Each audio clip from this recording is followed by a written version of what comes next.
A year ago, I 27F, broke up with my lying boyfriend 27M. Today, I found out that everyone else was lying, and he was being truthful. A year ago, I was about to move in with my first serious boyfriend, Josh, with whom I was head over heels in love, when one of my closest friends said that Josh had shown them a nude photo of me on his phone when he was drunk during a party.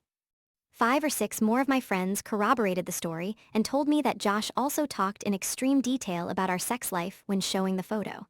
It was sickeningly detailed. This did not sound at all like Josh. When I asked him what the fuck was going on, he denied everything. He eventually got very angry and started calling all of my friends liars. At one point, he showed up at my place while some of them were visiting, and things got a little physical. It was really a very strange turn of events in my life. Josh seemed so worked up and all of my close friends were calling him a liar. Josh had taken photos of me on his phone, which I know was stupid but heat of the moment and everything. So I trusted my friends and I broke up with Josh. It was heart-wrenching. Josh begged me to believe him. He started tearing up, nearly punched the wall, and left angrily. I was really grossed out at the time and felt super conflicted. A few months later, I started dating one of the friends, Alex, who had told me about Josh showing everyone the photo. All of my friends were pushing me to date Alex at the time. We didn't really sync, and it didn't go past a few months, but we remain friends of sorts. So today, another friend sends me a message that says he just wanted to get something off his chest. The story about Josh wasn't true and were really trying to get me to date Alex, so they made up that story about Josh. After talking to a few of the other people, including Alex, it's all come out that they were lying. It was this fucking orchestrated bullshit event that totally changed my life forever. Apparently, they hated Josh and thought he was bad for me and an asshole. That was my fucking decision. I'm shaking right now. I cried in the office bathroom for about 2 hours afterwards. I loved Josh so much. We were planning a life together, and I've been friends with that group since high school. What the fuck? I guess I'm supposed to stop talking to my friends, right? I cannot possibly come back from this and still talk to them, right? This basically nukes my group of friends. But how could I ever even look at them again? Also, I need closure with Josh. Can I call him? Should I call him? Should I unblock him on Facebook and message him? What do I do? Update. Even though everyone seemed to think this was a terrible idea, I sent Josh an email on Friday. I copied it here. Josh, I don't know if you are still connected to anyone on Facebook, but if you are, you probably already know why I am sending this. And I know it is totally unfair and selfish to contact you, but I cannot imagine going through the rest of my life without apologizing. So before I say a bunch of embarrassing things, more than anything, I want to say that I am sorry I did not trust you. I am sorry I let other people decide our relationship. I am sorry for what I put you through. But I figure this might be my only chance to say this, so here comes the really lame, embarrassing stuff.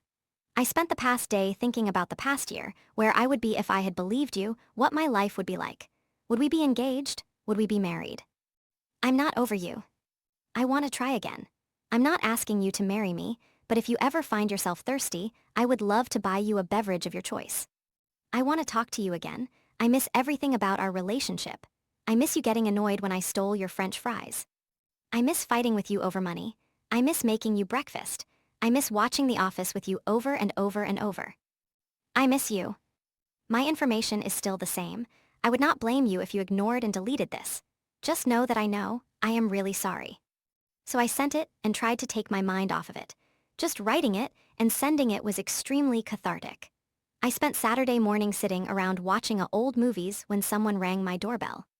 Assuming it was Amazon, I ignored it and waited for the delivery driver to leave so that I could sneak out and grab the package. I was in my robe. After a minute or two, I walked over to the door and looked through the hole. It was Josh. Obviously, my heart leapt into my throat. I had been compulsively checking my phone for a response, but I was not expecting something like that.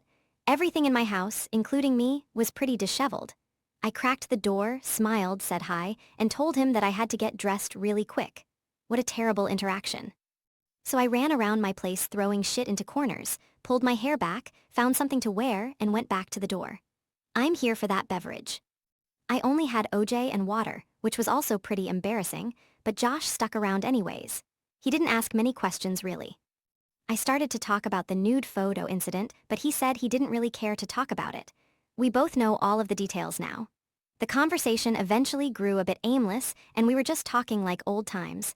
It was wonderful. He asked if I was hungry.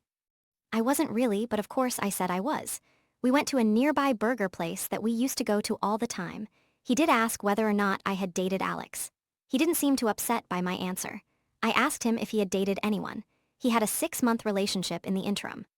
She sounded great, but I didn't pry. When we got back to my place, Josh asked what I was doing for the rest of the day. I don't have plans. We spent the rest of the day together, then the night. It's totally stupid to move that fast, but I'm not going to spend much time worrying about it. I'm feeling happy. We spent part of Sunday together too, then Tuesday, and Wednesday, we discussed what we were doing. 2 single people dating each other was the consensus. Exclusive? Yes. I think the world of him and will always regret what happened. No matter what though, I'm extremely happy I sent the letter to him. It's interesting to think that if he had actually done what everyone accused him of, and then I took him back, I would probably have trust issues. Now, obviously, I trust him to the core. He could tell me the world was flat and I'd have trouble questioning him, just a weird thought I've been having. So that's the story. We are together again. Will it work out? I hope so. No matter what, things are better today than they were last week.